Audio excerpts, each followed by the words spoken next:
Oke, kita next ke persentase untuk perubahan. Maksudnya untuk perubahan ini gimana? Nah, kadang-kadang kan kita menemui misalnya kenaikan harga beras 5%.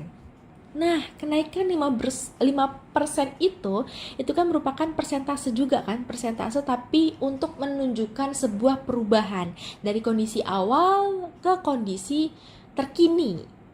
Nah, perubahan itu apakah akan selalu kenaikan? Tidak. Perubahan itu biasanya juga semakin mahal, semakin murah, ada juga penurunan dan seterusnya. Dia ada perubahan lah ya.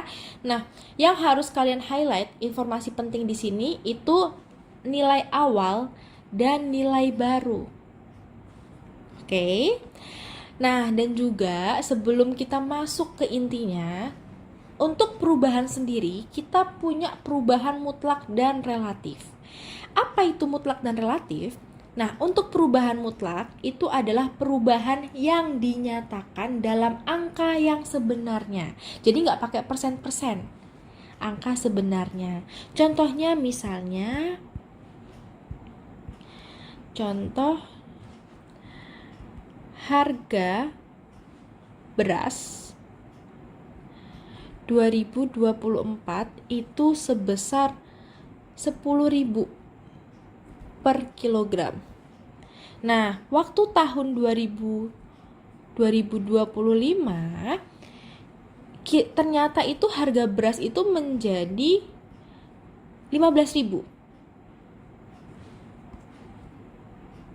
15.000 per kilo. Nah, perubahan mutlak ya udah, ini dari awalnya 10.000 menjadi 15.000. Nah, kalau seperti ini berarti kan yang berubah kan harganya ya mengalami kenaikan. Nilai barunya itu adalah 15.000 dan nilai lamanya atau nilai awalnya itu adalah 10.000.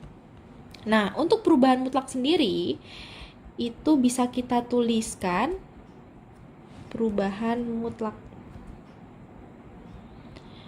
Bisa kita tulis nilai baru dikurangi nilai awal. Ini nilai barunya ketinggalan. Nilai baru kurangi nilai awal, atau juga bisa kita pakai selisih. Jadi selisihnya itu berapa? Nah, nilai baru kurangi nilai awal. Nilai barunya 15.000 dikurangi nilai awalnya 10.000. Berarti perubahan mutlaknya itu adalah 5.000. Karena dia itu bernilai positif, berarti dia itu mengalami kenaikan. Seperti itu ya. Ini namanya perubahan mutlak. Nah, lalu untuk perubahan relatif itu seperti apa? Perubahan relatif itu adalah perubahan yang dibandingkan dengan nilai sebelumnya. Biasanya berbentuk persentase. Contohnya, harga emas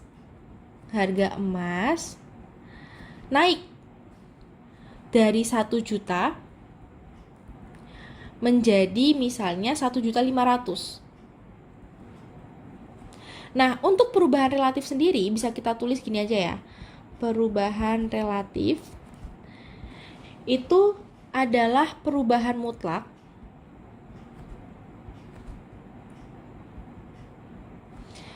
dibagi dengan nilai awal atau nilai sebelumnya. Makanya kan tadi di sini definisinya adalah dibandingkan dengan nilai sebelumnya kan.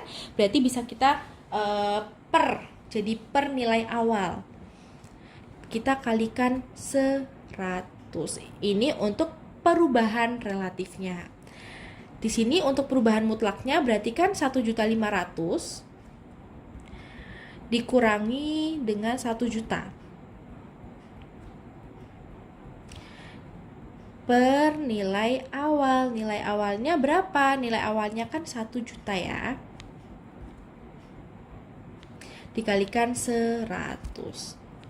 Berarti nanti di sini adalah 500.000 per 1 juta kali 100, atau nanti menjadi setengah kali 100 sama dengan 50%.